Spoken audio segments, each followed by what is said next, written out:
बुजुर्गी की नहीं हमको जरूरत है गुलाम अपना बना ले आए खुदाया হে আমার মালিক ওই বুজুর্গ টুজুর্গ হইতে চাই না দয়াময় করে তুমি তোমার গোলাম হিসেবে আমারে কবুল করো ঠিক না এই জন্য আমার বাচ্চাদেরকে বলবো সর্বক্ষেত্রে আমার মালিকের হুকুম নাই আছে এই রাজনীতি পথটা অত্যন্ত একটা পিচ্ছিল পথ না কাটাযুক্ত পথ না এই পথে কোন সুস্থ মানুষ হাঁটতে পারে মিয়া জানের ভয় জেলের ভয় বিপদ আপদে শেষ না ঠিক না পীর মুরিদি তো বড় মজারই জিনিস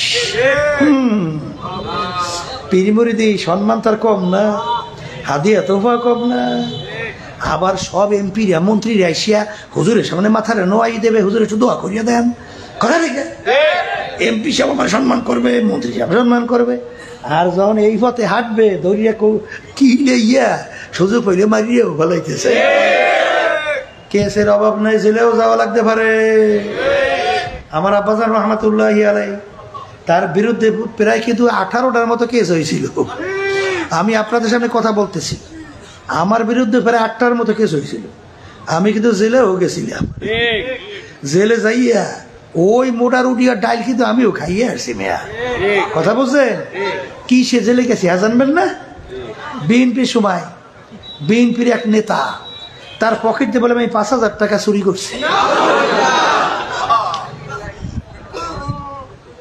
কথা বাংলা বলছেন আমি বলি বিএনপির এক নেতার পকেটে কয় হাজার টাকা নিছি 5,000 টাকা চুরি করে নিছি মানে চিন্তাই করে নিছি তাই যেখানে ঘটনা দেখাইছি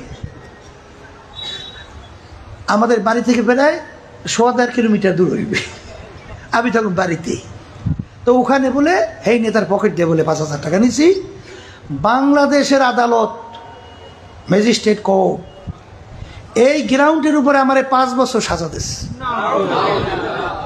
কয় বছর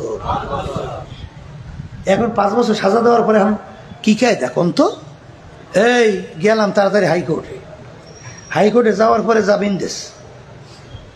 জামিন দেওয়ার পরে ওরা আবার তখন সরকার ক্ষমতায় সঙ্গে সঙ্গে আমাদের জামিন ক্যান্সেল করাইয়া এরপরে সুপ্রিম কোর্ট সিঙ্গেল বেঞ্চ দিয়া আবার 5 বছর সাজা বহাল রাখছে কায়দা কি এখন সুপ্রিম কোর্ট ফুল বেঞ্চ আর কায়দা আছে আর এখন সুপ্রিম কোর্টের ফুল বেঞ্চে আমরা আপিল করতে হবে না এখন আপিল তো করবো ঠিকই কিন্তু যেই বিচারক ওই সুপ্রিম কোর্টের সিঙ্গেল বেঞ্চে বিচারক ছিল সেই প্রধান বিচারপতি হয়ে গেছে এখন আপিল করলে আবার তার কাছেই আমাদের কেস মানে যে রায় দিয়েছে আমাদের সাজা বহ সাল্লাল্লাহু আলাইহি ওয়া আলিহি ওয়া আসহাবিহি ওয়া বারাকা ওয়া সাল্লাম আউযু বিল্লাহি মিনাশ শাইতানির রাজীম বিসমিল্লাহির রহমানির রহিম وما خلقت الجن والإنس إلا ليعبدون صدق الله العلي العظيم শুকরিয়া আদায় করতেছি মহান রব্বুল আলামিনের দরবারে রব্বুল আলামিন ফিতনা ফাসাদের যুগ দুনিয়ার সমস্ত কাজ থেকে বিরত রেখে উলামায়ে কেরামদের মজলিস জাকিরিন শাকিরিন সাদিকিন অনেক আল্লাহর খাস বান্দারা এই মজলিসের মধ্যে আছে যাদের সঙ্গে আমাদের সম্পর্ক রাখার জন্য আল্লাহ রাব্বুল আলামিন আমাদেরকে হুকুম করছেন ওয়াকুনু মা সাদিকিন তোমরা সাদিকিন বান্দাদের সঙ্গী হও এই মজলিসটাকে আল্লাহ রাসূল সাল্লাল্লাহু আলাইহি ওয়াসাল্লাম বলেন বেহেশতের একটা বাগান এই বেহেশতের বাগানের মধ্যে আল্লাহ রাব্বুল আলামিন আপনাকে আমাকে দুনিয়ার সমস্ত কাজ থেকে বিরত রেখে আসার বসার দিনই আলোচনা করার শোনার তৌফিক আল্লাহ দান করছেন শুকরিয়া তাই সবাই বলি আলহামদুলিল্লাহ লাইন শাকারতুম লাযীদান্নাকুম ওয়ালা ইন কাফারতুম ইন্না আযাবি লাশাদীদ আল্লাহ রাব্বুল আলামিন বলেন হে আমার বান্দা বান্দীরা আমার পক্ষ থেকে নেয়ামত যদি পাও, নেয়ামতের শুকরিয়া আদায় করো। যদি নেয়ামতের শুকরিয়া আদায় করো, আমি তোমাদের উপরে নেয়ামত আরো বাড়ায়া দেব। নেয়ামতের শুকরিয়া আদায় না করলে নেয়ামত তো বাড়ানো হবেই না, বরঞ্চ শক্ত আযাব তোমাদের উপরে চাপাই দেওয়া হবে। নেয়ামতের শুকরিয়া আদায় করলে আল্লাহ কি হয়? খুশি হয়। কি হয়? কি পরিমাণ খুশি হয়? মুসা আলাইহিস সালাম রওনা করছে আল্লাহর সঙ্গে দেখা করবে। পথের পাশে দেখে কতগুলো হাঁস বসে আছে। আল্লাহর কুদরতে হাঁসগুলোর জবান খুলে গেছে। হাঁসগুলো বলতেছে, নবী গো, কোথায় রওনা করছেন? আল্লাহর সঙ্গে দেখা করার জন্য। আমাদের একটা আরজি আল্লাহর কাছে পেশ করিলেন।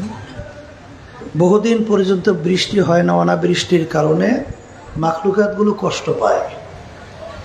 কবে নাগাদ বৃষ্টি হতে পারে? আল্লাহ থেকে তো জানিয়ে আসেন। নবী বলল, রব্বুল আলামিন, হাঁসগুলো জানতে চাইছে কবে নাগাদ বৃষ্টি হইতে পারে, কষ্ট হয়। আল্লাহ রাব্বুল আলামিন বললেন, হে জামানার নবী মুসা, হাঁসগুলোকে বইল এখন থেকে 40 বছর পরে বৃষ্টির সিদ্ধান্ত। নবী আসছে, হাঁসগুলো জিজ্ঞাসা করে, নবী আমাদের আরজি আল্লাহর কাছে পেশ করছিলেন? করছি তো। আল্লাহ কি বলছে? আল্লাহ বলছেন এখন থেকে 40 বছর পরে বৃষ্টি। শোনার পরে হাঁসগুলো একসঙ্গে বইলে উঠলো, আলহামদুলিল্লাহ। নবী ধমকেও সেটা বলতেছেন, এ বোকারা, আলহামদুলিল্লাহ বললি, এটা তোদের জন্য কি সুসংবাদ? এটা দুঃখের সংবাদ। 40 বছরের পরে বৃষ্টি, এটা কি তোদের জন্য দুঃখের সংবাদ না? কেন শুকরিয়া আদায় করছো বল? হাঁসগুলো বলতেছে, নবী গো, ইন্নাল্লাহ আলা কুল্লি শাইইন কাদির, সমস্ত ক্ষমতার মালিক কে? আল্লাহ যদি 40 বছর পরেও বৃষ্টি না দিত, আমাদের তো কারো কিছু করার নাই। তা যেহেতু 40 বছর পর হলেও আল্লাহ বৃষ্টি দিবেন, এই জন্য শুকরিয়া আদায় করছি। কথার কথা এখনো 40 মিনিটও যায় নাই, যুগ যুগ করে বৃষ্টি শুরু হয়ে গেছে। নবী আশ্চর্য হয়ে বলতেছে, রব্বুল আলামিন, ভেদ তো কিছু বুঝলাম না। আপনি বললেন 40 বছর পরে বৃষ্টি, এখন তো কথা 40 মিনিটও যায় নাই, বৃষ্টি শুরু হলো। কারণ আল্লাহ বলতেছে, হে জামানার নবী মুসা, সিদ্ধান্ত 40 বছর পরই, কিন্তু আমার মাখলুক হাঁসগুলো যখন আমার শুকরিয়া আদায় করছে, আমি খুশি হয়ে গেছি। খুশি হয়ে সিদ্ধান্ত পরিবর্তন করি, এখন নাগাদ বৃষ্টি নাযিল করছি। শুকরিয়া আদায় করলে আল্লাহ কি হয়? খুশি হয়। তাইলে অনেকের কানে মাহফিলের দাওয়াত পৌঁছছিল, সবাই আসছে? আবার দেখবেন অনেক দূর থেকে কষ্ট স্বীকার করে অনেক আল্লাহর বান্দারা আসছে না? কথা ঠিক না বেঠি? শোনেন, আমার আব্বাজান বলতেন, যারা সহি নিয়তে মাহফিলে আসবে, কম পক্ষে হলো 50 লক্ষ নেকি আল্লাহ আমল নামে দান করবে। লক্ষ লক্ষ নেকি আমল নামে আল্লাহ কবুল করলে জমা হবে। তো এটা কি খুশির খবর না বেজারের খবর? এটা জানার পরে এক শ্রেণী আমার বাজানরা আসছে? আসছে না? আসার কারণ কি? বলে বুঝের অভাব। কিসের অভাব? বলেন বলেন। এই বুঝের জন্যই মাহফিলের ব্যবস্থা। আল্লাহ রাব্বুল আলামিনের কাছে দোয়া করে, রব্বুল আলামিন, আপনি আমাদেরকে দ্বীনের সহি বুঝ দান করেন। হাদিসের ভিতরে আসছে, আল্লাহ রাসূল সাল্লাল্লাহু আলাইহি ওয়াসাল্লাম বলছেন, মা ইউরিদিল্লাহু বিহি খায়রান ইউফাক্কিহু ফিদ্দীন। আল্লাহ যাকে ভালোবাসেন, ইচ্ছা করেন, দ্বীনের সহি বুঝ দান করে। আল্লাহু আকবার। বুঝের অভাবের কারণে অনেকেই আসে নাই, কথা ঠিক না? এখন কথা হলো, হক্কানি ওলামায়ে কেরামদের আলোচনা, কোরআন এবং হাদিসের আলোচনা বুঝবে কারা? বলেন যারা মানুষ। কারা বুঝবে? সূরাতে মানুষ, ভিতরটা আবু জাহাল, উতবা সাহেব, আবু লাহাব, এরা কিন্তু বুঝবে না। বুঝবে তো না, বরং সেই বুঝটা বুঝবে উল্টাটা, কথা ঠিক না? আবু জাহাল নাম শুনছেন? এই আবু জাহাল শব্দের অর্থ কি? মূর্খের বাপ। কির বাপ? কোন বাপ তার সন্তানের নাম মূর্খের বাপ রাখে? কিন্তু দুনিয়ার দিকে ইতিহাস পড়লে দেখবে তার উপাধি ছিল, লকব ছিল আবুল হেকাম, বুদ্ধিমানের বাপ। মূর্খের বাপ। এই লকবটা উপাধিটা পাইল কোথায়? কে দিল? আসলো কোথা থেকে? আল্লাহ এবং আল্লাহর রাসূল সাল্লাল্লাহু আলাইহি ওয়াসাল্লাম ওর উপাধি দিয়েছে মূর্খের বাপ। কারণ আছে না? দুনিয়া কি স্থায়ী না ক্ষণস্থায়ী? হ্যাঁ, কেমন ক্ষণস্থায়ী? বলেন বলেন। Second second. বাংলাদেশের এক গান গায়ক ছিল, গান গায়ক ফিরোজ শাহী, নাম শুনছেন? স্টেজের মধ্যে মধ্যে উঠা গানে টান দিচ্ছে বলে শুনছি। কি টান দিচ্ছে গানে? 1 সেকেন্ডের নাই ভরসা, ঠাস। ওই অবস্থায় পড়ে গেছে, আর নাই। আর কি? আল্লাহ রাসূল সাল্লাল্লাহু আলাইহি ওয়াসাল্লাম আলী মৌতকে কত দূরে মনে করো? আল্লাহ রাসূল সাল্লাল্লাহু আলাইহি ওয়াসাল্লাম যখন নামাজের ওযু করতে যাই, খেয়াল করি জীবনের শেষ ওযু এইটাই হতে পারে। সামনের রক্তের নামাজের জন্য সুযোগ আর নাও পেতে পারে। আল্লাহ রাসূল সাল্লাল্লাহু আলাইহি ওয়াসাল্লাম বলেন, আলী ভুল করছো। এক নামাজ থেকে অন্য নামাজ আসতে মাঝখানে অনেক সময়ের ব্যবধান আছে না? মৃত্যু তো এত দূরে না। তুমি যখন নামাজের ভিতরে ডানে সালাম ফিরাও, তখন খেয়াল করো বামে সালাম ফিরাতে পারি কিনা। এরকম ঘটনা দুই একটা মাওলা বাংলাদেশেও দেখায়। দেখায় কি দেখায় না? পটুয়াখালী জেলা গলাচিপা থানা, সেখানে একজন বলতেছিল, হুজুর চরমনে একজন মুজাহিদ ফজরের নামাজের জন্য মসজিদে গেছে, ইমাম সাহেব আসে নাই, লোকজন তাকে ইমামতের জন্য সামনে গেছে। 2 রাকাত ফরজ নামাজ পড়ে ডানে সালাম ফিরিস, বামে আর ফিরাতে পারে না। এরপরে দেখে আল্লাহর বান্দার দুনিয়াতে নিঃশ্বাসের বিশ্বাস, সেকেন্ডের ভরসা, এই হলো দুনিয়া। আর আখেরাত বলেন যার শুরু আছে আর কোনোদিন শেষ নাই। কেমন শুরু শেষ নাই? আল্লাহ রাসূল সাল্লাল্লাহু আলাইহি ওয়াসাল্লাম একটা উদাহরণ দিয়ে বলছেন, তামাম দুনিয়াটা পশ্চিম থেকে পূর্ব, উত্তর থেকে দক্ষিণ, জমিন থেকে আসমান, এই জমিন থেকে আসমানের দূরত্বের আজ পর্যন্ত কেউ হিসাব করে বের করতে পারছে যে কত হাজার লক্ষ কোটি কিলোমিটার দূরত্ব? পারবে? কায়দা নাই, কায়দা নাই। তবে একটু বুঝি, বৈজ্ঞানিকরা আবিষ্কার করার পরে বলছেন, দুনিয়ার থেকে যে আমরা সূর্যটা দেখতেছি, এই সূর্যটা নাকি দুনিয়ার থেকে 9 কোটি 30 লক্ষ মাইল দূরে আছে। কত দূরে? এইটা সূর্য দূরত্ব। আর সূর্যের উপরে তারকা আছে, তার উপরে তারকা আছে, তার উপরে তারকা আছে, তার উপরে তারকা আছে। এত দূরত্বে আছে, বৈজ্ঞানিকরা বলতেছে যে এত দূরে তারকা, যেই তারকা সৃষ্টি করার পর থেকে তার আলো জমিনের দিকে দৌড়ে আসতেছে, কিন্তু এখন পর্যন্ত নাকি তার আলো আইসা জমিনে পৌঁছেই নেয়। তা আলোর গতি প্রতি সেকেন্ড 1,86,000 মাইল বেগে দৌড়ায়। তাই সেই তারকা কত দূরে? আল্লাহ রাসূল সাল্লাল্লাহু আলাইহি ওয়াসাল্লাম বলেন, শোনেন, বর্তমানে একদল বাইরে এসে একটু ইংরেজি বাংলা শিখা এখন মনে করে তারা জেনে কি পণ্ডিত হয়ে গেছে। পণ্ডিত অনেক সময় দেখা যায় দাঁড়াই দাঁড়াই প্রস্তাব করে, আছে না? নাই, নামাজ নাই, রোজা নাই, সৃষ্টিকর্তার পরিচয় নাই, হেরা পণ্ডিত হইছে। কথা বোঝেন না? এরা খুব বড় বুদ্ধি মানুষ। আমি আমার বাজানদেরকে বলবো, এই বস্তুবাদীর দল যারা বলে যা দেখি না দু নয়নে, বিশ্বাস করি না গুরুর বচনে, অর্থাৎ যা দেখি না বিশ্বাসও করে না, ওরে খবিসের দল। তোমরা দেখো না, বিশ্বাসও করো না। তাহলে আমি যদি প্রশ্ন করি, তুমি কি জ্যান্ত মানুষ না মরা মানুষ? বলবে কি আমি জ্যান্ত। তা জ্যান্ত তার ভিতরে রূহ আছে না নাই? এখন আমি যদি বলি, বলো তো তোমার রূহটা কি কালা না নীলা না ধলা, লম্বা না চ্যাপ্টা না গোল, এই আকৃতিতে একটু বলো তো, কে বলতে পারবে? তাহলে ও কি তার রূহ দেখছে? তাহলে না দেখেও বিশ্বাস করলো কিভাবে যে আমার ভিতরে রূহ আছে? কথা বলেন, উত্তর দিতে পারবে? তাহলে যেই মালিক তোমার ভিতরে রূহ রেখা তোমাকে হাঁটাইতে, চলাইতে, কথা বলাইতে পারে, সে মালিক গোপনে তোমাকে কবরে রেখে আযাব দিতে পারে না? আর একটু আসতে কর, পারে কি পারে না? আচ্ছা, এই বস্তুবাদীর দলেরা, ওরা আবার ওলামায়ে কেরাম হক্কানি আলেমদের কথা শুই না, নাউজুবিল্লাহ আবার মন্তব্য করে ধর্মান্ধের দল। আমরা নাকি অন্ধের মতো যেরকম নাকি পথ চলতে আর একজনের সহযোগিতা লাগে, এইভাবে আমরা ধর্ম নাকি পালন করি অন্ধের মতো, এটা নাউজুবিল্লাহ বলে।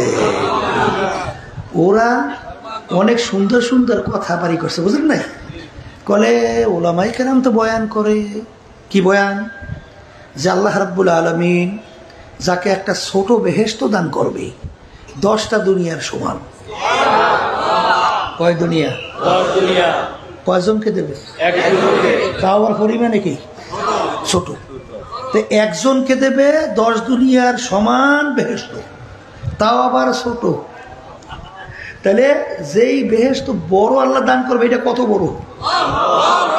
তাহলে 1-2জন লোক ভেস্তে যাবে না কোটি কোটি, হাজার হাজার কোটি কোটি ভেস্তে যাবে না? আচ্ছা, তাহলে একজনকে বেহেশত দান করবে ছোট 10 দুনিয়ার সমান, তাহলে কোটি কোটি মানুষ বেহেশতে যাবে। ছোট বেহেশত যদি 10 দুনিয়ার সমান হয়, আর বড় বেহেশত তো সীমাই নাই, এত জায়গা মাওলায় পায় কই? একটু নাউজুবিল্লাহ নাউজুবিল্লাহ আছে না? আছে না? আল্লাহর খাস মেহেরবানি, আপনাদের দোয়া, আল্লাহর রহমতে বর্তমানে আধুনিক যুগে আল্লাহর রহমতে জায়গা পাওয়া গেছে। ওটা আলহামদুলিল্লাহ বলেন না? মালিকের জায়গার কোনো শেষ নাই বলে। তা কেমন? এই কিছুদিন আগে নাসার কথা শুনছেন? আমেরিকার একটা মহাকাশ নিয়ে গবেষণা করে, ও সংস্থার নাম বলে নাসা। এই নাসার বৈজ্ঞানিকরা মহাকাশ নিয়ে এই তদন্ত করছে, এই সেখানে কি করছে, বিভিন্ন কায়দা আবিষ্কারের জন্য চেষ্টা করে। সেখানে কিছুদিন আগে একটা গর্তের সন্ধান পাইছে। কিসের সন্ধান? এখন এই গর্তের সন্ধানের ব্যাপারটা ওরা মন্তব্য করছে, গর্তের মুখটা কত বড়, এই যে একটা মন্তব্য করছে। তা বলতেছে যে গর্তের মুখটার আকৃতি, আমরা শুনছি বৈজ্ঞানিকরা আবিষ্কার করার পরে বলছে যে আমরা যে সূর্য দেখতেছি, এই সূর্য নাকি দুনিয়ার থেকে 13 লক্ষ গুণ বড়।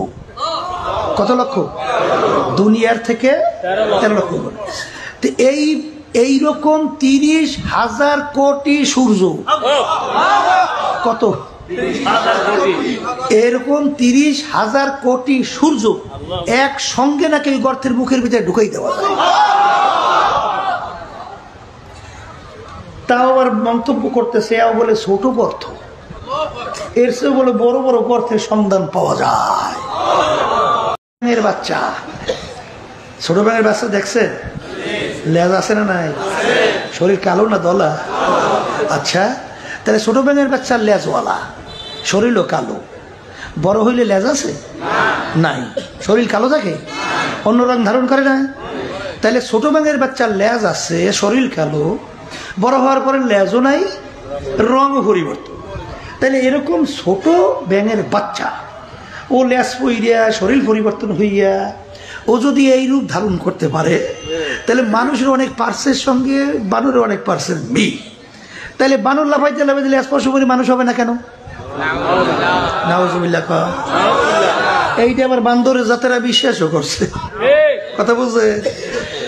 আমার বাজানদেরকে বলি, শোনে, এ বান্দরের জাত কোন সালে, কোন যুগে, কোন তারিখে, কোন দেশে, কোন জঙ্গলে বানর লাফাইতে লাফাইতে মানুষ হয়েছে, এই ঠিকানা দিতে পারছে? তা পারে নাই। আচ্ছা দেখেন কত বড় অযৌক্তিক। আচ্ছা, বানর কি এখনো দুনিয়াতে আছে? বানরগুলা সব ভদ্র হয়ে গেছে, এখন লাফালাফি করে তো না, করে তো এখনো লাফালাফি করে। তাহলে আগে যদি 2-1টা বানর লাফাইতে লাফাইতে গাছের ঘষায় ঘষায় লেজ পশম ভইয়া মানুষ হতে পারে, এখনো বানরগুলো লাফালাফি করে, তো এখন 2-1টা বানর মানুষ হবে না কেন? কথা ঠিক না বেঠি? বান্দরের জাত না? শোনেন, তাম দুনিয়ার ভিতরে হাজারের মতো বৈজ্ঞানিক, বৈজ্ঞানিক কাকে বলে? বিশেষ জ্ঞানী। বৈজ্ঞানিক শব্দের অর্থ কি? বিশেষ জ্ঞানী মানে আপনার আমার মতো এই সাধারণ জ্ঞান না, তাদের জ্ঞানটা ব্যতিক্রম ধর্মী। এই প্রায় হাজারের মতো বৈজ্ঞানিক, এর ভিতরে নোবেল পুরস্কার প্রাপ্ত অনেক বৈজ্ঞানিক, তারাই ডারউইনের থিওরির কথা বলছে এটা একটা অযৌক্তিক, এটা কোনো যুক্তিই হতে পারে না। এই কথা বইলা ওরে এই থিওরিকে বঙ্গোপসাগরে নিক্ষেপ করছে। বঙ্গোপসাগরে নিক্ষেপ করছে। অনেক সময় আমরা উদাহরণ দিই না, অনেকে বঙ্গোপসাগর কেন বলি তা জানেন? শোনেন, ওই সমুদ্রে মাছ ধরে না, ধরে না, আমরা বলি জেলে, আপনারা কি বলেন? বলছেন তো ঠিকই আছে। তাইলে এই যাইলে যাইলে আর যখন, আচ্ছা আমার সঙ্গে ওই সমুদ্রে মাছ ধরেন এক ধরের জেলে দেখা করতে আসছে। তা আমি জিজ্ঞেস করি, ভাই সমুদ্র সম্পর্কে একটু কিছু বলেন তো। বলে, হুজুর আমরা যখন সমুদ্রে জাল ফালাই মাছ ধরি তখন আমরা সমুদ্রের পানি মাপি।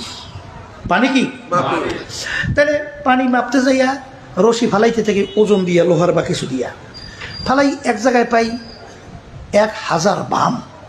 1000 বাম, বাম বুঝলেন? হাত এরকম টান করলে এইটা এক বাম, এইটার নাম কি? এক বাম। 3.5 হাত। 1000 বাম মানে 3500 হাত।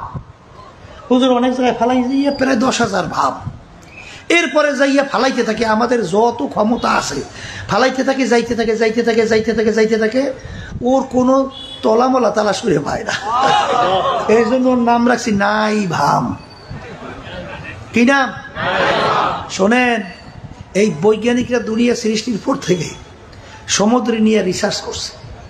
আজ পর্যন্ত সমুদ্রের ব্যাপারে 5 ভাগ সবে মাত্র আবিষ্কার করছে। এখনো 95 ভাগ সমুদ্রের ব্যাপারে আবিষ্কারই করতে পারে নাই। তাহলে সাগরের, বঙ্গোপসাগরের কোনো তলি তালাশ করে পাওয়া যায় না। ওর অর্থ হইল এই যে ওর থিওরি বঙ্গোপসাগরে ফালাই দেওয়ার অর্থ কি? ও কোনো দিন আর উঠবে না। কথা ঠিক কেউ না? এই জন্য বঙ্গোপসাগর। এই জন্য আমার বাজানদেরকে বলবো যে দেখেন, এই ইউনিভার্সিটির ভিতরে একটা ছেলে তো এই থিওরি পড়ছে, মানুষ বানর থেকে সৃষ্টি, ঠিক না? ও একদিন ঢাকা চিড়িয়াখানা আছে না? ঢাকা চিড়িয়াখানা আছে তো, এই সেখানে প্রথম ঢোকার পরেই বান্দরের ঘর, বানরের ঘর, হাজার হাজার বানর। ও ঢোকার পর দেখতেছে যে হাজার হাজার বানর, এগুলো তো কিছুদিন পর আসলে হয়তো বা দেখবো এগুলো সব মানুষ হয়ে গেছে। কথা বুঝছে? কারণ ও তো জানে মানুষ কি থেকে সৃষ্টি। ও আবার কিছুদিন পরে হয়তো বা বছর খানিক বা 2-1 বছর পর আবার চিড়িয়াখানায় গেছে, যাইয়া দেখে বানরের ঘরের ভিতরে বানরগুলো সব বানরই আছে, একটাও মানুষ হয় নাই। ওখানে ব্যাপার কি? পড়লাম কি, দেখলাম কি, হইল কি? পড়লাম তো বানর থেকে মানুষ, এখন তো দেখি সবই বানর আছে, মানুষ একটাও হয় না। কেমন কথা? এই বান্দরের জাতেরা মানুষকে নাস্তিক বানাবার জন্যে এই বাংলাদেশের শিক্ষা সিলেবাসের মধ্যে এই ফ্যাসিস্ট, এই খুনিরা ইসলামের সমস্ত ইতিহাস উঠাইয়া দিছিল এবং একেবারে ক্লাস 7 না জানি 6 পর্যন্ত এই ডারউইনের থিওরি ঢুকাইয়া মানুষদেরকে নাস্তিক বানাবার জন্য চেষ্টা। আল্লাহর খাস মেহেরবানি, আল্লাহ হেফাজত করছে। ঠিক না? ঠিক। এই বান্দরের জাত ওরা সৃষ্টিকর্তা তালাশ করিয়া পায় না। কথা ঠিক কিনা? আমি আমার বাজানদেরকে বলবো, শোনেন, যদি আমি বলি আল্লাহকে অমুকে বানাইছে, প্রশ্ন শেষ না আবার করবে? তাহলে তাকে বানাইছে কেটা? বলবে না? বলি তাকে বানাইছে অমুকে, প্রশ্ন শেষ না আবার করবে? আচ্ছা, তাকে বানাইছে কে, তাকে বানাইছে কে, তাকে বানাইছে কে, তাকে বানাইছে কে, প্রশ্ন শেষ কবে? বোঝেন নাই মনে হয়, শেষ আছে? তাহলে শেষ না হইলে ব্যাপারটা কি? বলে ব্যাপার তো কিচ্ছুই না। বলতা কি? মানুষ বানাইছে কে? জোরে বলেন আল্লাহ। এই মানুষের ব্রেন শক্তি, চিন্তা শক্তি দান করছে কে? তাহলে এই মানুষের ব্রেন চিন্তা শক্তি দান করছে আল্লাহ। তা আল্লাহ রাব্বুল আলামিন মানুষের ব্রেনের ভিতরে, চিন্তার ভিতরে একটা সীমাবদ্ধতা রাখছে কি রাখে নাই? আমরা মানুষ সব বুঝি, আর কাছে সব বুঝি। কি বোঝেন? বোঝেন কি? কি বোঝেনটা কি? হ্যাঁ, কিচ্ছুই তো বোঝেন না। এই জন্য ডাক্তাররা আবিষ্কার করার পরে বলছেন মানুষ মইরা যাওয়া কোনো আশ্চর্য না, বাইসে থাকা হলে আশ্চর্য। আসলে আবিষ্কারই করতে পারে নাই মানুষ কিভাবে বাইচে থাকে, আবিষ্কার করতেই পারে নাই। আব্বাজান রহমাতুল্লাহি আলাইহি ইন্তেকালের সময় আমি তার সামনে বসে কথা বলতেছি, আল্লাহু আকবার, চোখের উপরে বসা, আমার সাথে কথা বলতেছি, মাহফিলের কথা জিজ্ঞেস করে। আমি আগের রাত্রে মেহেন্দিগঞ্জ থেকে মাহফিল থেকে আসছি, জিজ্ঞেস করতেছে দেরি হইল কেন, কথা বলতেছি, প্রেশার মাপছি, ঠিক আছে, অসুবিধা নেই, ডায়াবেটিক্স মোটামুটি ভালো, মোটামুটি সবই দেখি ভালো, কথা বলতেছে। হঠাৎ দেখি বসা অবস্থায় একটা হাত চোখের খাটের উপরে হাত সামনে রাখছে, রাখে দিয়ে আস্তে চোখ দুটো বন্ধ করতেছে। এরপর দেখি জবানটা চালু হয়ে গেছে। চালু হয়ে ব্যাপার কি, কি ব্যাপার, কথা বলতেছি। এর ভিতরে আমি তাড়াতাড়ি আমার ডান হাতটা উঠাইয়া পিছনে হাত লাগাইয়া শোয়াই দিচ্ছি। এরপরে তাড়াতাড়ি ডাক্তারকে খবর দিলাম, দৌড়িয়ে আসছি। মাহফিল শুরুর একদিন না আগে এটা জানি, হ্যাঁ একদিন শোয়াই দিলাম। এরপর ডাক্তার এসে, হুজুর দুনিয়াতে আল্লাহর কুতুব নাই, চলে গেছে। আল্লাহু আকবার। তাহলে ডাক্তারকে জিজ্ঞেস করলাম, ডাক্তার প্রেশারও তো ঠিক আছে, ডায়াবেটিক্সও অত ব্যতিক্রম কিছু না, কিন্তু কি হইল? বলে হুজুর আমরাও বলতে পারি না, আসলে কিভাবে রুহটা, কিভাবে মানুষ মারা যায় বলতে পারি না। তাই ডাক্তাররা আবিষ্কার করার পরে বলছে মানুষ মরিয়ে যাওয়া কোনো আশ্চর্য না, বাইসে থাকা আশ্চর্য। ডাক্তাররা বলছেন মানুষের শরীরের ভিতরে লক্ষ লক্ষ রক্তকণিকা আছে, প্রত্যেকটা রক্তকণিকা চলার রাস্তা ভিন্ন ভিন্ন। তাহলে শরীরের মধ্যে লক্ষ লক্ষ রাস্তাও আছে না নাই? প্রত্যেকটা রক্তকণিকা নাকি ঘন্টা 5 মাইল বেগে দৌড়ায়। ডাক্তাররা বলছে একটা রক্তকণিকা যদি তার রাস্তা ফেল কইরা অন্য রাস্তায় ঢোকে, সঙ্গে সঙ্গে লোকটা মারা যাবে। এখন বলেন তো, এই যে মানুষের শরীরের ভিতরে লক্ষ লক্ষ রাস্তা, লক্ষ লক্ষ রক্তকণিকা ঘন্টা 5 মাইল বেগে চলে, এই চালাইন না একজন ড্রাইভার, নিয়ন্ত্রণ করা একজন।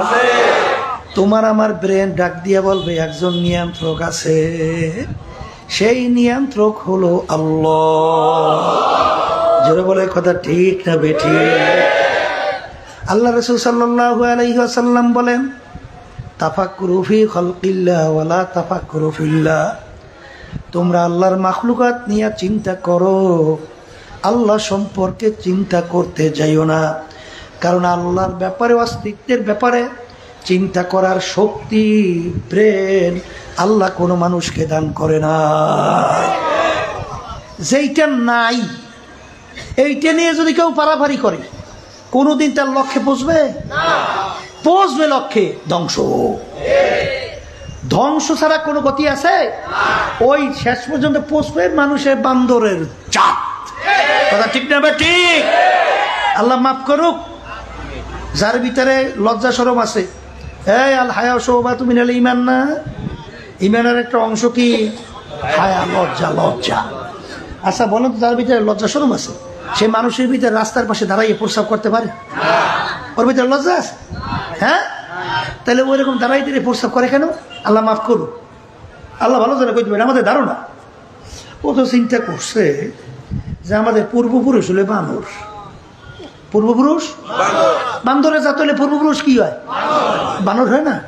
তাহলে বানরে বসে বসে এই ভদ্র সহকারে প্রস্রাব করে, তাই কি দাঁড়াইয়া সাইরিয়া দেয় কি দেয় না?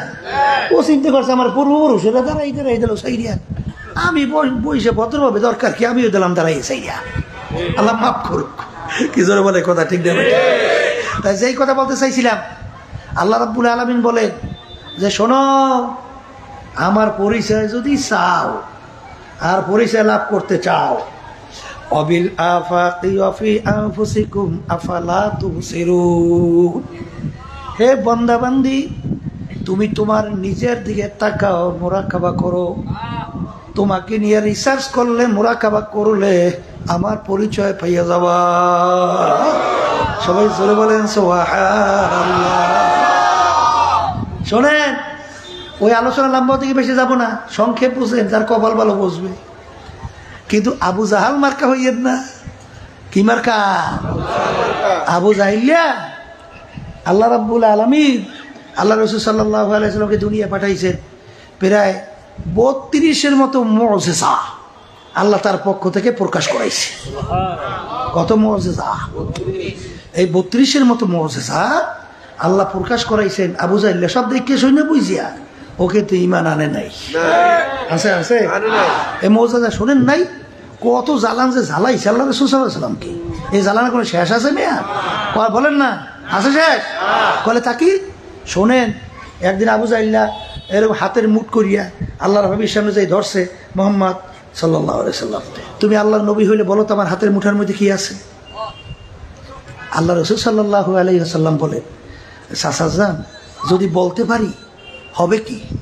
বলে আমার হাতের মুঠার ভিতরে কি কেউ তো দেখে নাই, তাহলে বলতে পারলে তুমি যে নবী প্রমাণ হবে, আমি কালিমা পড়ে মুসলমান হব। আল্লাহ রাসূল সাল্লাল্লাহু আলাইহি ওয়াসাল্লাম আবু জাইল্লার হাতের মুঠার দিকে ইঙ্গিত করে বলতেছে, হে হাতের মুঠা তোমার ভিতরে কি আছে বলে দাও।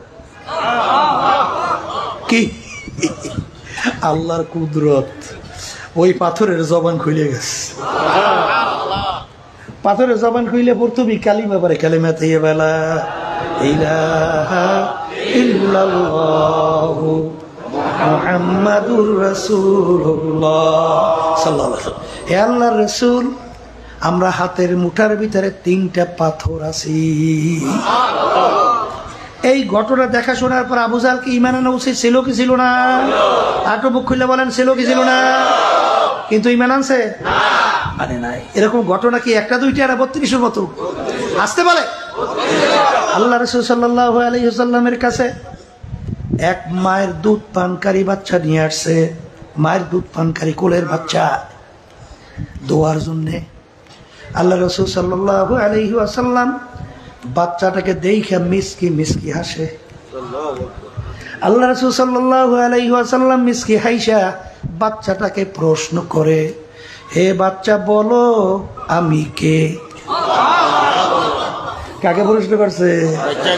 ওই দুধ পানকারী মায়ের কোলের বাচ্চা। আমার মালিকের কুদরতে বাচ্চার জবান খুলে গেছে। বাচ্চা বলে আপনি মুহাম্মাদুর রাসূলুল্লাহ সাল্লাল্লাহু আলাইহি ওয়াসাল্লাম, আল্লাহর নবী। এই ঘটনা ওই কাফেরের জাতেরা দেখছে, শুনছে, ঈমান আনছে? আনছে? শুধু তাই না, এরকম 1-2 ঘটনা না। এই এখনো আরবের জমিনে আমার আল্লাহ রাব্বুল আলামিনের পক্ষ থেকে যে রাসূল আসছেন মুহাম্মদ রাসূলুল্লাহ সাল্লাল্লাহু আলাইহি ওয়াসাল্লাম, তার মুজিজা খেজুরের ভিতর থেকে আটি ফালাইয়া সোলা লইয়ে গেছে। সোলা চেনেন? সোবলা, সোবলা চেনছেন? সোলা, সোবলা দিয়ে গাছ হয়। হয় হয় ভাই। আবু জাহল বলে, এই মুহাম্মদ তুমি আল্লাহ নবী যদি হও এই সোবলা দিয়ে গাছ উঠেই দেখাইতে পারো? বলে চাচাদান হবে কি? এই বেটা কালেমা পড়ে মুসলমান হয়েছে, নাউজুবিল্লাহ মিন যালিক। কথা ঠিক না বেঠি? আল্লাহর কুদরত। আল্লাহ রাসূল সাল্লাল্লাহু আলাইহি ওয়াসাল্লাম ওই খেজুরের সোবলা মাটির ভিতরে উপড়ে রাখছে। আল্লাহর কুদরত, সোবলা থেকে গাছ হয়ে গেছে। সেই গাছ হয়েছে, শুধু তাই না গাছের ভিতরে ফলও ধরছে। এখন আরবের জমিনের ভিতরে সেই খেজুর ধরে কি ধরে না? হাজিরা নিয়ে আসে না বেদানা খেজুর? খাইছেন না? খাইছেন না? খেজুরের ভিতরে আটি নেই, খান নাই, খান নাই। এখন আরবের জমিনে ধরতেছে। কথা ঠিক না বা ঠিক? কিন্তু কপাল পরে আবু জাহল ঈমান আনছে? আনছে? এরকম 1-2টা ঘটনা কি বলছি 32-এর মতো। শোনেন, আবু জাহল চিন্তা করছে এ বড় জাদুঘর হবে। নাউজুবিল্লাহ কান। এই ও আমাগো কায়দা যা করতে আছে একটা তো কথা না হয় কেমনে? তাইলে জমিনে জাদু চলে? জমিনে আসমানে জাদু চলে? তাহলে এখন একটা কাজ করতে হইবে, পরীক্ষা করতে হইবে যে আসমানের ভিতরে খেলা একটা খেলতে হবে। যাই বলতে, ভাতিজা তুমি আল্লাহ নবী যদি হও আসমানের 4টাকে 2 টুকরো করে দেখাতে পারো? চাচাদান কি হবে? বড় কালিমা পড়ে মুসলমান হবো? আসমানের 4 2 টুকরো রেখে 4 টিকারই কথা নাকি? সম্ভবই না। আল্লাহ রাসূল সাল্লাল্লাহু আলাইহি ওয়াসাল্লাম যারা হজে গেছেন দেখছেন আল্লাহর ঘরের সামনেই জাবালে কুবায়স আছে না? ওই পাহাড়ের উপর আল্লাহ রাসূল সাল্লাল্লাহু আলাইহি ওয়াসাল্লাম বৈঠা আঙ্গুল দিয়ে ইশারা করার সঙ্গে সঙ্গে 4 2 টুকরো হইয়া 2 দিকে পড়ে গেছে। আবার ইশারার মাধ্যমে 7 মিল্লা 4। এখন ঈমান আনা উচিত কিনা? উচিত তো আগেই ছিল, এখন আর একটু বেশি হওয়া উচিত কিনা? জোরে বলে কথা ঠিক কিনা? শোনেন, আমেরিকার 3 জন বৈজ্ঞানিক গেছিল চন্দ্রের দেশে। যাইয়া দেখে চন্দ্রের ভিতরে ফাটল। কিরে ফাটল আসলো কোথা থেকে? যন্ত্র দিয়ে পরীক্ষা করে দেখে ফাটলের বয়স প্রায় 1400-1450 বছর। দুনিয়ার ভিতরে এসে শুনলো মুসলমানদের নবী ছিল, আঙ্গুল ইশারা করছিল, চাঁদ 2 টুকরো পড়ে গেছিল, আবার ইশারা চাঁদ মিলে চাঁদ হয়ে গেছে। এর ভিতরে নীল আর মাস্টাম একজন, সে কালিমা পড়ে মুসলমান হয়ে গেছে। কথা ঠিক কিনা? এরপরে আল্লাহ রাসূল সাল্লাল্লাহু আলাইহি ওয়াসাল্লাম বলেন, চাচা যান, এখন কি আপনার বুঝপাড়া হয়েছে? এখন কি মুসলমান হওয়া যায় না? কালিমা পড়বেন না? কলে ভাতিজা একটু বুঝে লই, এটা কি করবে? কপাল পড়ছে, কপাল কি?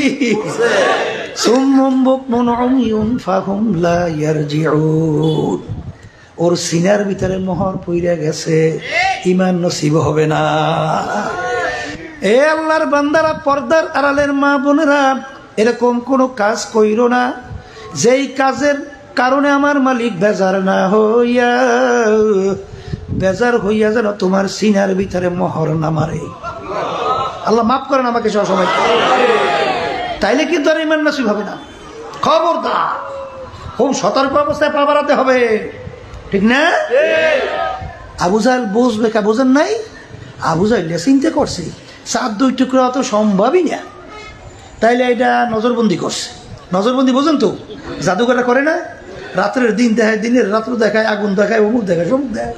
ওই নজরবন্দি শোনেন নাই? আমার নজরবন্দি করছে, না হলে চাঁদ 2 টুকরা কেন? এত বসবে মনে হয়, কি লেগে বসে বসবে, বুঝে লই।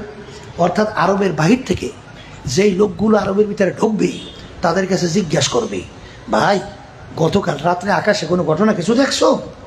কারণ নজরবন্দি হইলে হ্যাঁ করছে, বাইরের লোকে তারা করতে পারেনি। তো এখন আরবের বাইরে যেই পথ থেকে লোকজন ঢোকে, সেখানে যে অপেক্ষায় আছে, এখন দেখে লোকজন আসতেছে, বলতেছে, ভাই গতকাল রাত্রে আকাশের ভিতরে কোনো ঘটনা কিছু দেখছো তোমরা? বলে, ভাই বললেন না, হঠাৎ আকাশের ভিতরে 4টা চকচক করতেছে, হঠাৎ দেখি 4টা 2 টুকরো 2 দিন পড়ে গেছে, আবার দেখি 4টা মিললে আবার চাঁদ হয়ে গেছে। কি হইলো? ঘটনা দেখেছিল সব। এখন আবু জাহেল বুঝতে বাকি আছে। এখন আল্লাহ রাসূল সাল্লাল্লাহু আলাইহি ওয়াসাল্লাম বলেন যে, চাচা যান, বোঝাপড়া হয়েছে, এখন ঈমান আনা যায় না।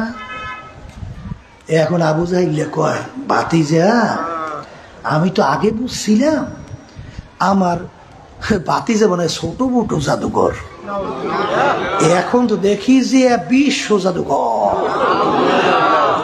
জাদুঘরের জাদু চলে জমিনের মধ্যে, আসমানে তো আর চলে না। আমার ভাতিজার জাদু দিয়ে আসমানেও চলে। ঈমান আনছে? আসতে বলে, অবিলা ফাকিয়া ফি আনফুসিকুম আফালা তুবসিরুন। হে বান্দা বান্দি, নিজের দিকে তাকা, মোরাকাবা কর, আমার পরিচয় পাইয়া যাবে। আমার মালিকের কত বড় কুদরতি কায়দা তোমাকে আমাকে বানাইলো, এই একটা উদাহরণ দিলেই বুঝবে, আর বেশি লাগবে না।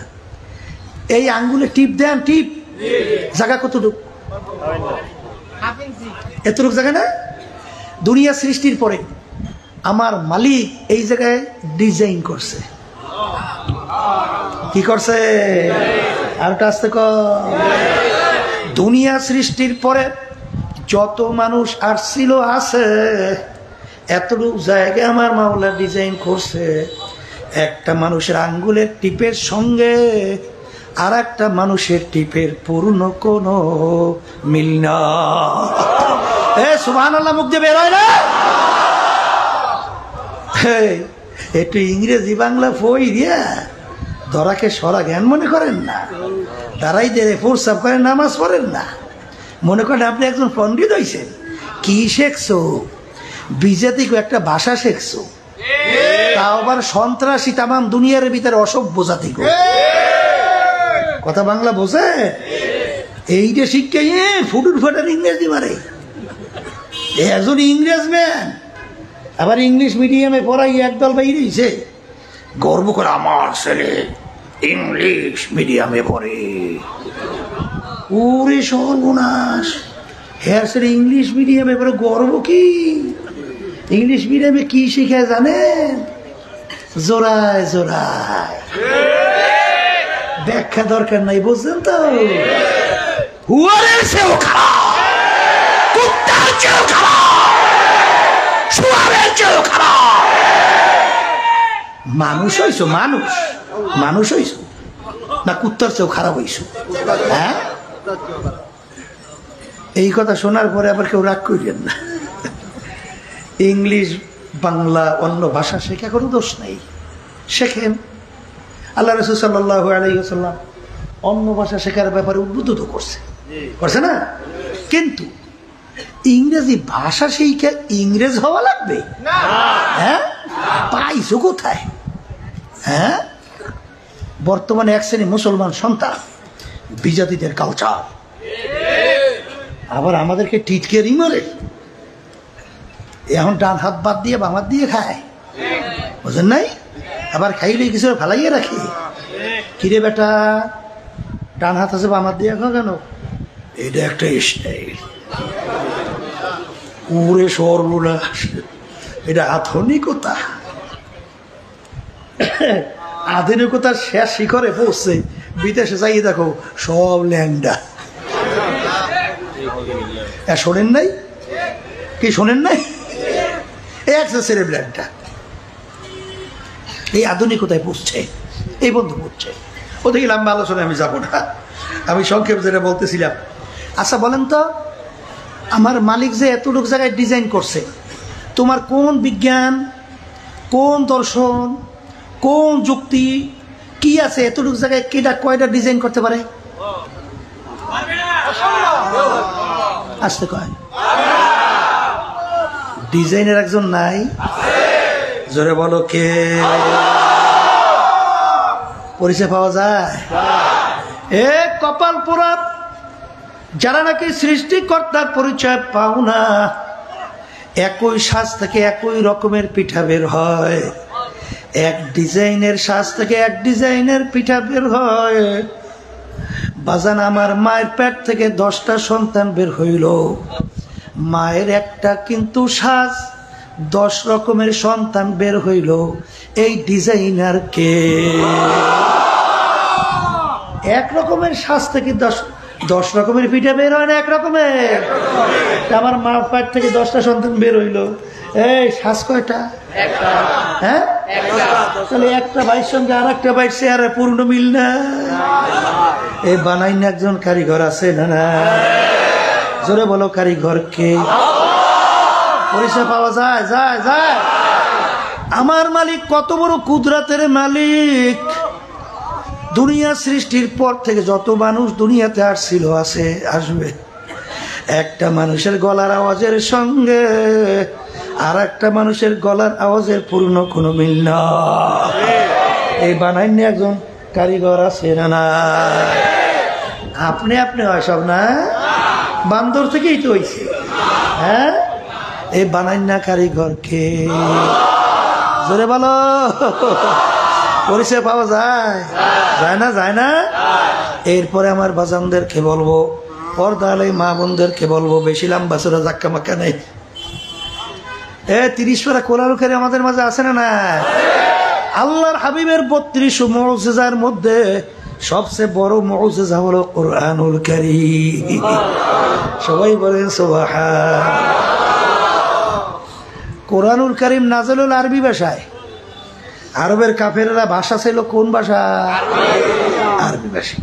আল্লাহ রাসূল সাল্লাল্লাহু আলাইহি ওয়াসাল্লাম দুনিয়ার কোন শিক্ষায় শিক্ষিত ছিল? উম্মি না। আল্লাহ রাসূল কোন দস্তখত করতে জানতো? সাইনও করতে জানতো না। আল্লাহ সাইন করার সুযোগও দেয় নাই। দুনিয়ার কোন শিক্ষায় শিক্ষিত আল্লাহ রাসূলকে আল্লাহ হওয়ার সুযোগ দেয় নাই। কেন দেয় না তা জানে? হয়তো ভাই নাস্তিকের দলের বলার সুযোগ পেত, যে লোকটা খুব মেধাবী ছিল, খুব ব্রেনে ছিল, খুব উঁচু ভাবের শিক্ষিত ছিল, পণ্ডিত মানুষ ছিল, কোরআনুল কারীম নিজেলেই খেলইছে, এই কথা বলার যেন সুযোগ না পায়। এই জন্য আমার মালিক তাকে দুনিয়ার কোনো শিক্ষায় শিক্ষিত হওয়ার সুযোগ দেয় না। আর আল্লাহর হাবিব প্রমাণ কিভাবে রাখতেন? আল্লাহর হাবিবের আঙ্গুল মোবারকের মধ্যে একটা আংটি মোবারক দিয়ে সিল মারত। এক ডক্টর চরমনাইতে আসছে, ওই আল্লাহর হাবিবের পক্ষ থেকে যে চিঠি পাঠাইছে, ওই যে সিল মারা আংটি, ওই চিঠি আংটি সহ সিল মারা আমার জন্য হাদিয়া হিসেবে কাজ দিয়ে বান্দাইয়ে নিয়ে আসছে। তখন আমি তাকাইয়া দেখলাম আল্লাহর হাবিবের আংটি মোবারক সিলটা কেমন, কি তা আল্লাহ রাসূল সাল্লাল্লাহু আলাইহি ওয়াসাল্লাম দুনিয়ার দিক থেকে উম্মি না? আস্তে কয় তার উপরে 30 পারা কোরআনুল কারীম নাযিল হইল। সবাই বলি সুবহান। এ শিক্ষিত আমার বাবারা, বড় লোক আমার বাবারা, হে ধনী আমার বাবারা, হে পণ্ডিত আমার বাবারা, কোরআনুল কারীম প্রথমে শুরুতেই আমার মালিক চ্যালেঞ্জ হিসেবে বললেন যালিকাল কিতাব লা রাইবা ফীহি। এই যে কিতাব দেখো, এর ভিতরে ভুল সন্দেহ বলতে কিছু নাই। এই তাম দুনিয়ার ইতিহাস আজ পর্যন্ত কোনো লেখক, কোনো বৈজ্ঞানিক, কোনো দার্শনিক, কোনো পণ্ডিত আজ পর্যন্ত কেউ বলতে পারছে আমার লেখায় কোনো ভুল নাই? আপনার জানা থাকলে বলেন আমাদের জানা নাই। পারছে? কোন দার্শনিক বলতে পারছে আমার দর্শনের ভুল নাই? কোন বৈজ্ঞানিক বলতে পারছে আমার যে আবিষ্কারে কোনো ভুল নাই? একমাত্র দুনিয়ার মধ্যে একটাই কিতাব যার শুরুতে লেখা আছে যালিকাল কিতাব লা রাইবা ফীহি। এই যে কিতাব দেখে এর ভিতরে কোনো ভুল সন্দেহ বলতে কিছু নাই। সবাই বলি সুবহান। এই কোরআনুল কারীম এখন আমাদের মাঝে আছে না নাই? এ কবরের যাত্রীরা, দুনিয়া কিন্তু থাকার জায়গা না, কেউ থাকতে পারে না, কেউ কোনোদিন থাকতেও পারবে না। বড় লোকের দুনিয়াও নাই, রাস্তার ফকিরের দুনিয়াও নাই। জোরে বলো আছে? যদি নাই থাকে বাজান, দুনিয়া ক্ষণস্থায়ী, দেখতে না দেখতে শেষ হয়ে যায়। আর দুনিয়া দারুল মেহনে ওয়াল বালা, দুনিয়া হলো বালা মুসিবতের জায়গা, কষ্ট ক্লেশের জায়গা, বিপদ আপদের জায়গা। ভুল বলছি না ঠিক বলছি? হ্যাঁ। আর বাজান আখিরাতের জিন্দেগি শুরু হবে আর কোনোদিন শেষ নাই। আর দুনিয়া মাজরাতুল আখিরা, এই দুনিয়াটা হলো আখিরাতের সম্বল সম্পদ কামাই করার জায়গা। যারাই কোরআনুল কারীম নিয়ে রিসার্চ করলো তারাই কিন্তু কালিমা পড়ে মুসলমান হয়ে গেল। কথা ঠিক না বেঠিক? বাজান ওই কয়েক বছর পূর্বে না কিছুদিন আগে ওই কানাডার এক বড় প্রফেসর, টরন্টো রাজধানী ইউনিভার্সিটির প্রফেসর, বুঝেন নাই, বাইবেলের উপরে পাণ্ডিত্য অর্জন করছে। খ্রিস্টান ধর্মযাজক, গণিত এবং বাজান যুক্তিশাস্ত্রের উপরে তিনি পাণ্ডিত্য অর্জন করছে। আহমদ দিদারের সঙ্গে কোরআনুল কারীম নিয়ে, বাইবেল নিয়ে যখন তাদের ডিবেট হয়, এক পর্যায়ে যখন ক্যারিমিরল কোরআনুল কারীম নিয়ে রিসার্চ করা শুরু করলো, যখন দেখে কোরআনুল কারীমের শুরুতেই চ্যালেঞ্জ দেওয়া আছে যালিকাল কিতাব লা রাইবা ফীহি, পড়ার সঙ্গে সঙ্গে তার শরীরের ভিতরে কম্পন শুরু হয়ে গেল। এখন আগে কোন আজব কথা! দুনিয়া সৃষ্টির ইতিহাসে এরকম ঘটনা তো আর দ্বিতীয় নাই যে আজ পর্যন্ত কোনো লেখক, কোনো আবিষ্কারক চ্যালেঞ্জ করতে পারছে যে আমার এই লেখায় কোনো ভুল নাই, আবিষ্কারে কোনো ভুল নাই। এ কেমন কথা! তার শরীরের ভিতরে থর কম্পন শুরু হয়ে গেল। যত ভিতরে যাইয়া তালাশ করে কোরআনুল কারীম উল্টা তাকে প্রশ্ন ছুড়ে দেয়, হে কিরে ক্যারিমিরল, যত তালাশ করবি ভুল বের করতে পারবি না। কথা ঠিক না বেটি? এরপরে তিনি নিজেই কালিমা পড়িয়া মুসলমান হয়ে গেল। হে মুসলমান আমার বাবারা, হে পর্দার আড়ালের মা বোনেরা, কোন দুনিয়ার সম্পদের পিছনে পড়ছো, কোন ক্ষমতার পিছনে পড়ছো, কোন সম্মানের পিছনে পড়ছেন? আমার বাজানদেরকে বলবো, পর্দারে মা বোনদেরকে বলবো, বাজান আমার আব্বাজান একটা উদাহরণ দিয়া বলতেন, ডাকাইতের দলের সর্দার, ওর কত পাওয়ার, ওর কত সম্মান। বাজান ওর দলীয় লোক কোনো অপরাধ করলে অনেক সময় গুলি কইরাও মাইরে ফেলায়। কথা ঠিক কিনা? এই ডাকাইতের দলের সর্দার, এই লোকেরা, ডাকাইতের দলের লোকেরা সার সার সার, ঠিক না? ওর মাতুকবাড়ি সর্দারি কতক্ষণ? পুলিশের হাতে অ্যারেস্ট হওয়ার আগ পর্যন্ত, ঠিক না? যখন পুলিশের হাতে অ্যারেস্ট হইয়া যায়, যখন বুট দিয়ে ওকে লাইতে ওকে পাড়ায়, যখন আর হাড্ডি গুডি ভাইঙ্গা ফেলায়, কোথায় যায় আর সারগিরি, কোথায় যায় বাবুগিরি, আর কিছু থাকে? আজকে চক্ষু খোলা দুনিয়ায় কেউ পরিচয় দেয় আমি অমুক তমুক সমুক, আমি এমপি, আমি আর এখন আমি আছি। এখন জুলুমের পর জুলুম, মানুষের আর মানুষ মনে করে এমপি, ঠিক না বেটি? হ্যাঁ, যেই কথা বলতে চাইছিলাম বাজানদেরকে, এখন ধরাকে সরাগান মনে করে না, যেরকম ইচ্ছা সেরকম চলে না। এই মাতুকবাড়ি সরদারি, টাকার গরম, ক্ষমতার গরম, বংশের গরম, শিক্ষার গরম কয়দিন। আজরাইল আলাইহিস সালাতু ওয়াস সালামের হাতে অ্যারেস্ট হওয়ার আগ পর্যন্ত। কথা ঠিক না বেটি? যখন আজরাইল সালাতু ওয়াস সালাম হাতে অ্যারেস্ট হইয়া যাবে, এখন দুনিয়ার দিকে তাকাইয়া দেখো, হাকিকত সে তো দুনিয়া বে খবর হ্যায়, দুনিয়া কি নুমাইশ পর নজর হ্যায়। এ দুনিয়ার পাগল, তামাম দুনিয়ার মোট 4 জন রাজত্ব করছিল, এর ভিতরে 2 জন মুসলমান, 2 জন অন্য জাতি। 2 জন মুসলমানের ভিতরে একজন বাদশা, সেকান্দার বা ইস্কান্দার বাদশা, তিনি তামাম দুনিয়ার বাদশাহী করছিল। তিনি ইন্তেকালের আগে ওসিয়াত করলো, আমার মৌতের পরে আমাকে গোসল করাইয়া, কাপড় পরাইয়া, হাত ধরে একটু বাহিরে রেখে খাটে উঠাইয়া, শহরটাকে ঘুরাইয়া তারপর দাফন কইর। তিনি দুনিয়া থেকে বিদায় হয়ে গেল, গোসল করাইয়া, কাপড় পরাইয়া, খাটের ভিতরে উঠাইয়া, হাত ধরে বাহিরে রেখে শহর ঘুরায়। তাহারে যারা বোঝে না তারা বলে, দেখছ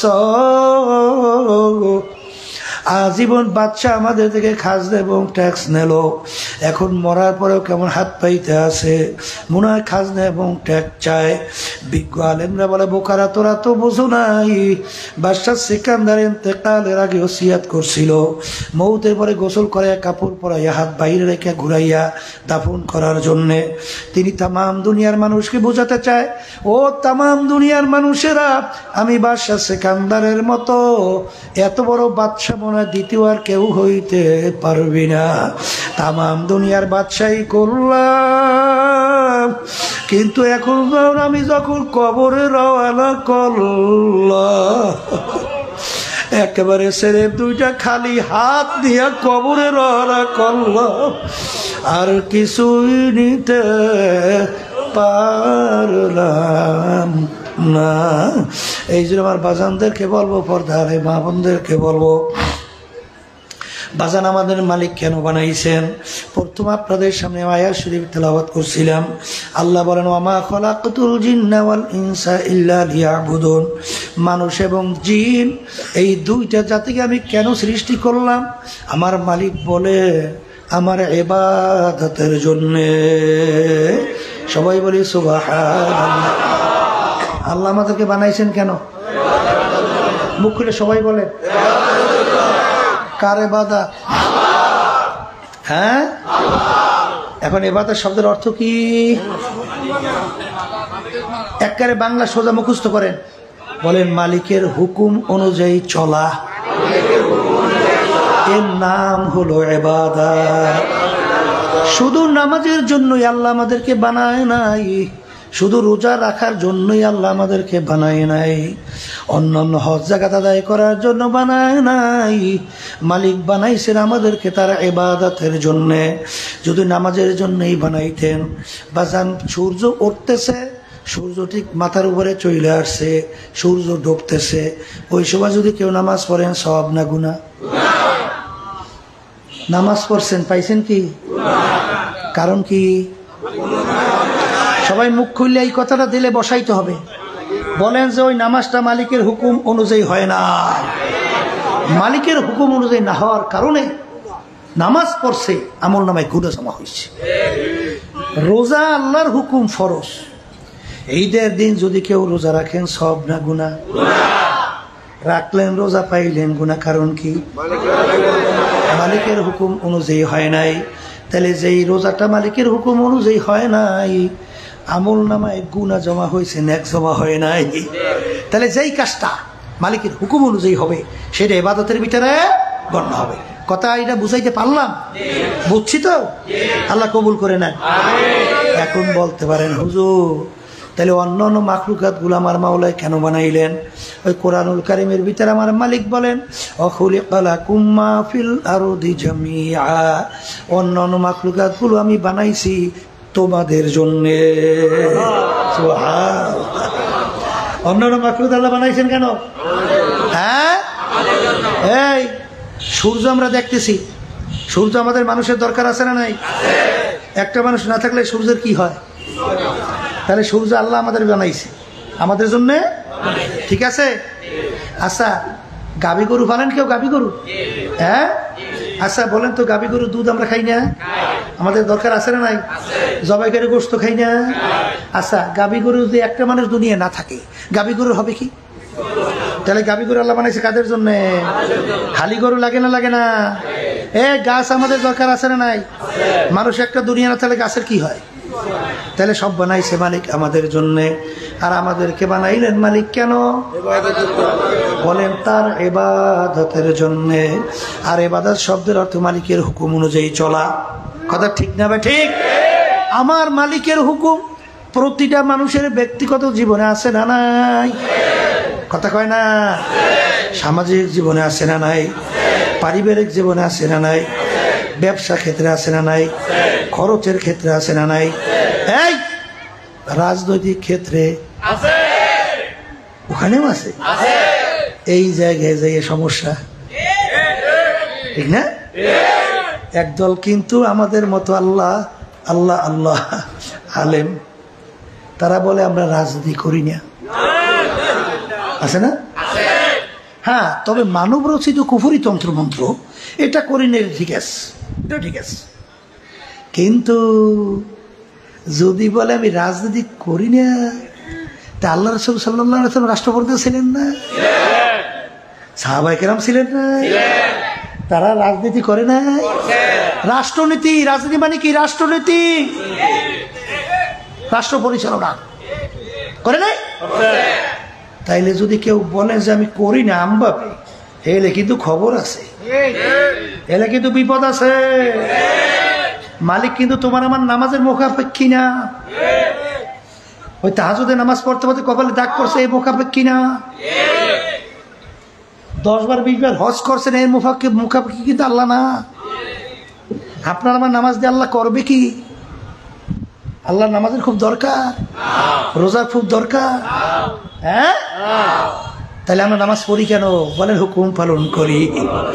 রোজা রাখি কেন? বলেন আমার মালিক বলেন আকিমুস সালাহ, তোমরা নামাজ প্রতিষ্ঠা করো। সেই মালিক ওই কোরআনুল কারীমের ভিতরে তো বলেন আকিমুদ্দিন, তোমরা দিনকে প্রতিষ্ঠা করো। খবরদার, খবরদার, দরবেশি টরবেশি কিন্তু আল্লাহর দরবারে কোনো মূল্য নাই। এই জন্য এক কবি বলছিলেন, বুজুর্গি কি নেহি হামকো জরুরত হে গোলাম আপনা বানালে আয় খোদায়া। এ আমার মালিক, ওই বুজুর্গ টুজুর্গ হইতে চাই না, দয়া মায়া করে তুমি তোমার গোলাম হিসেবে আমারে কবুল করো, ঠিক না? এই জন্য আমার বাচ্চাদেরকে বলবো, সর্বক্ষেত্রে আমার মালিকের হুকুম নাই। এই রাজনীতি পথটা অত্যন্ত একটা পিচ্ছিল পথ না, কাঁটাযুক্ত পথ না। এই পথে কোন সুস্থ মানুষ হাঁটতে পারে? মেয়া জানের ভয়, জেলের ভয়, বিপদ আপদে শেষ না, ঠিক না? পীর মুরিদি তো বড় মজারই জিনিস। পীর মুরিদি সম্মান তার কম না, হাদিয়া তোফা কম না।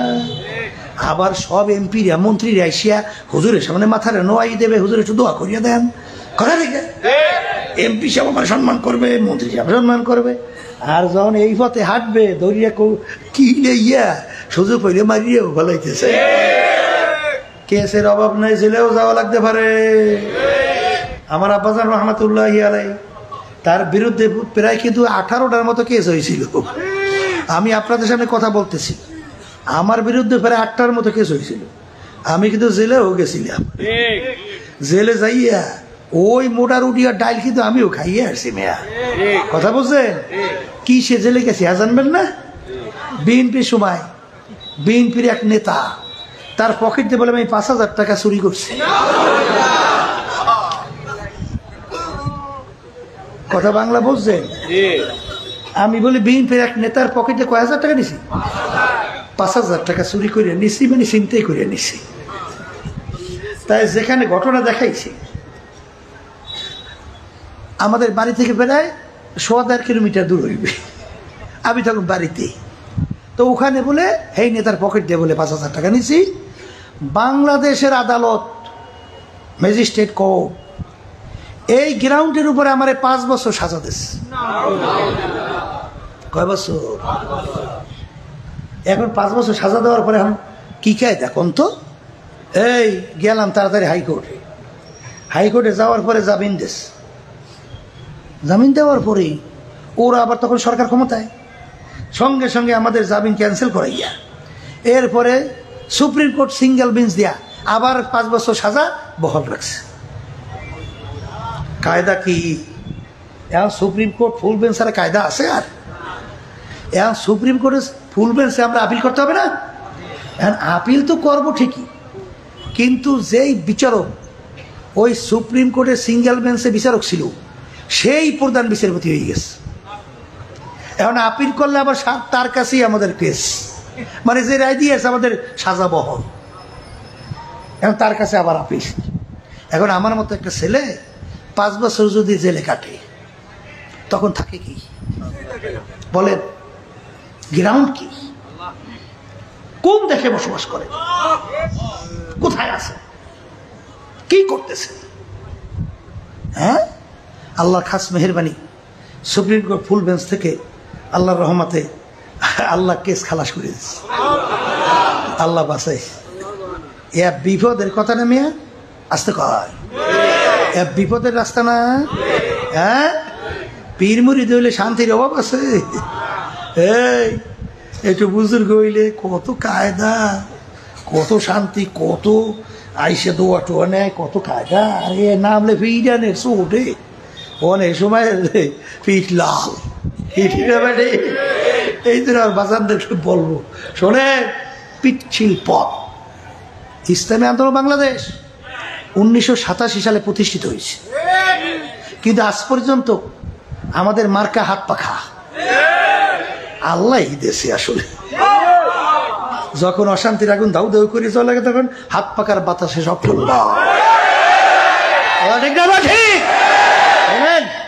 যেই কথা বলতে চাইছিলেন মালিকই দেশে, বুঝছে রে, নালে এটা পাইলাম কা।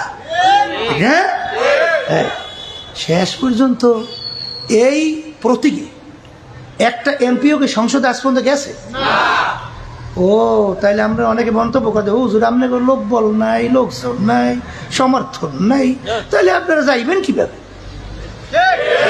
কি এইটা কথা? এইটা কথা? এইটা এই আল্লাহর রহমতে ইসলামী আন্দোলন বাংলাদেশ এখন কিন্তু একটা ছোট্ট দল না। আল্লাহ অনেক বরকত দান করছে। 300 আসনে বাংলাদেশের সব জায়গায় আল্লাহর প্রার্থী দেওয়ার মতো যোগ্যতা আল্লাহ আমাদেরকে দান করছে না। এই বিএনপি আমাদের সাথে কি কথা বলে তো আমি জানি, আওয়ামী লীগ কি কথা বলে তো আমি জানি। কথা ঠিক না? 2024 7ই জানুয়ারি যে জাতীয় নির্বাচন, এর আগে আমার সঙ্গে কি কথাবার্তা বলছে, কি চাইছে তো আমি জানি। এমন কিছু যে বিরোধী দল বানাইতে চাইছিল, কথা ঠিক না? কিন্তু পরিষ্কার কেন ইসলামী আন্দোলন এইভাবে একটা এমপি নিল না, 2, 4, 5, 10টা এমপি পদ নিল না, একটা মন্ত্রিত্ব নিল না, সম্পদ। এই আমাদের কাজ করতে হইলে মানুষের পকেটে টাকা লইয়া এইবার চালাইতে হয়, বিপদের শেষ নেই। একটা প্রোগ্রাম হইলি মাথা গরম, আল্লাহ কেমন চলবে? আল্লাহ চালাই তো নিতে আছে, ঠিক না? আচ্ছা, টাকার অভাব নাই, বুঝলেন নাই? একবার 300 আসনে সব খরচ দেওয়ার জন্য বলছে। আচ্ছা, তাই যেই কথা বলতে চাইছিলাম, আমরা গেছিলাম কোনো এমপি পদে? কেন যাই নাই? 53 বছর বাংলাদেশের স্বাধীনতার বয়স, 92 জনের মতো শতকরা মুসলমান বসবাস করে, আলেম ওলামা তোলাবার অভাব নাই, ঠিক না? ওই স্বার্থন্বেষী মহল বারবার ওলামা ইকরামদেরকে, তালেবে ইলমদেরকে, নামাজিদেরকে সিঁড়ি হিসেবে ব্যবহার করিয়া ক্ষমতায় যাইয়া এইবার সংসদে বসিয়া মদের আইন পাশ করে, বেশ্যাবৃত্তির লাইসেন্স দেয়, ইসলামের 12টা বাজার। এই জন্য আমরা চিন্তা করছি যে আমরা পরগাছা হইতে চাই না। পরগাছা বোঝেন নাই মনে হয় অনেকে? পরগাছা বুঝছে? ওই যে গাছের গোড়া নাই, ওই গাছের মধ্যে অনেক সময় শূন্যলতা হয় না, ওইটার বলে পরগাছা। ওইটার কোনো জোর আছে, মূল্য আছে, ক্ষমতা আছে? হ্যাঁ। তাহলে এই বাংলাদেশের ভিতরে আমরা চাইতেছি যে বারবার যারা নাকি আমাদেরকে ক্ষমতার সিঁড়ি হিসেবে ব্যবহার করছে, এই পরগাছা হইতে আর চাই না। এই জন্য ইসলামী আন্দোলন বাংলাদেশ ওদেরকে ক্ষমতা যাওয়ার সিঁড়ি হইতে চাই না। আমরা চাই ইসলাম বাংলাদেশের ভিতরে একটা বড় বৃক্ষ হিসাবে বাংলাদেশের ভিতরে। ঠিক না? ঠিক। এর জন্য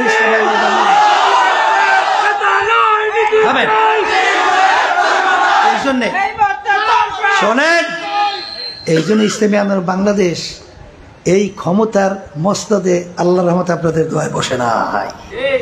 সুযোগ কিন্তু অভাব নাই। যারা নাকি ওই ক্ষমতার ওই মসনদে বইয়া চেয়ারে বইয়া টুনটুন করছে, ওদের সে মোড়েও কিন্তু সুযোগ আমাদের কম ছিল না।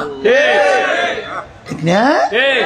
ও আমরা তো জানি, আমরা যেহেতু কেন্দ্রীয় রাজনীতি করি, কে কোন দিকে কিসের জন্য কিভাবে দৌড়ায় ও আল্লাহর রহমতে আমাদের ভালো জানা আছে। ও ভালো জানা আছে। নিছক একটু এমপি, ঠিক না, একটু সম্মান, একটু টাকা পয়সা, আর কি। বারবার 53 বছর স্বাধীনতার বয়সে ইসলাম নামক গাছটাকে কাইটা কাইটা টুকরা টুকরা করা হয়েছে। কথা ঠিক না বেঠি? এই জন্যই আল্লাহর রহমতে আপনাদের দোয়ায় ইসলামী আন্দোলন বাংলাদেশ এখন ইসলামের পক্ষে একটা শক্তি হিসাবে আল্লাহ কবুল করছেন।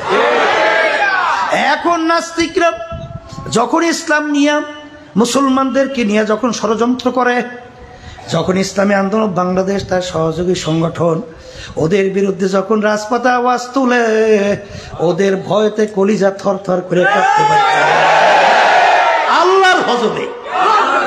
আবার ঠিক কিনা? রাগ করছেন কেউ? শুনবেন? হ্যাঁ, রাগ করলে মাপ চাই। তো যেই কথা বলতে চাইছিলাম, কেউ ভুল বুঝছেন না। তাহলে রাজনীতি ব্যাপারে মালিকের হুকুম, আন্তর্জাতিক ব্যাপারে আছে না নাই? আল্লাহ হাবিব বলেন জাসাদেন ওয়াহিদ, তাম দুনিয়ার সমস্ত মুসলমান একটা শরীরের মতো। ফিলিস্তিনে আজকে আমার মুসলমান বাবাদেরকে, মাদেরকে, বাচ্চাদেরকে যে নির্মম ভাবে মারা হইতেছে, এইটা দেখে সহ্য করা যায় না। এই ব্যথায় তোমার আমার ভিতরেও ব্যথা লাগা ইমানের একটা অংশ। কথা ঠিক না বেঠি? এই ব্যথায় তোমার আমার ভিতরে ব্যথা লাগা। তাহলে আমাদেরকে মালিক বানাইছেন তার ইবাদতের জন্যে। কথা ঠিক না বেঠি?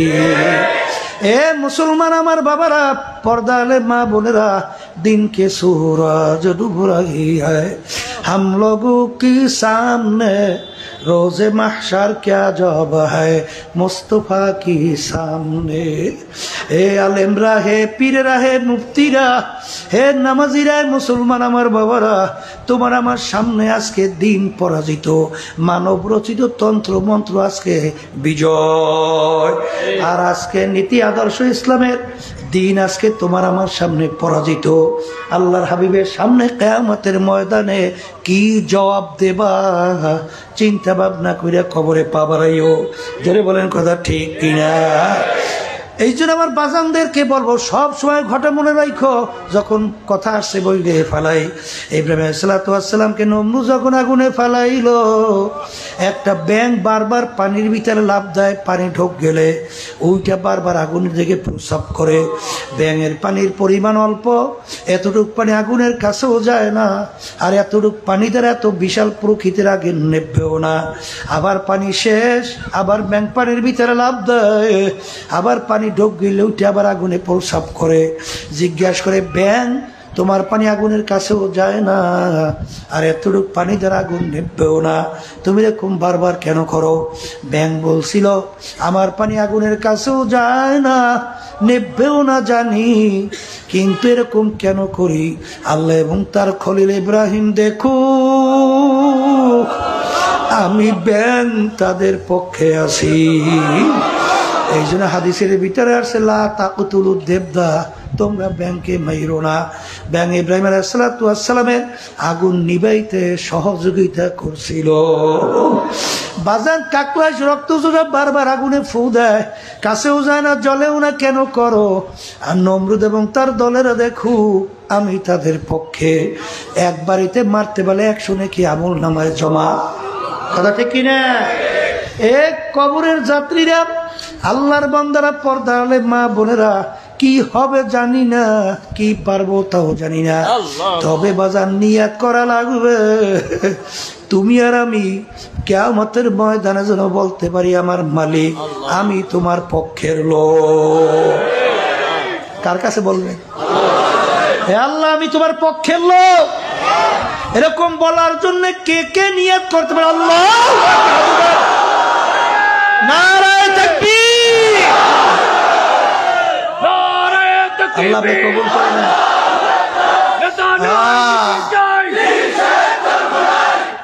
আল্লাহু আকবার, আল্লাহু আকবার।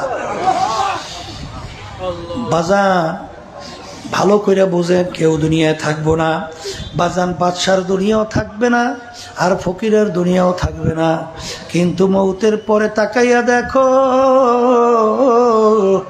বাদশাকেও কিন্তু কাপড় 3টা দিয়া প্যাঁচ দেবে, আরে ফকিরকেও কিন্তু কাপড় 3টা দিয়া প্যাঁচ দিবে।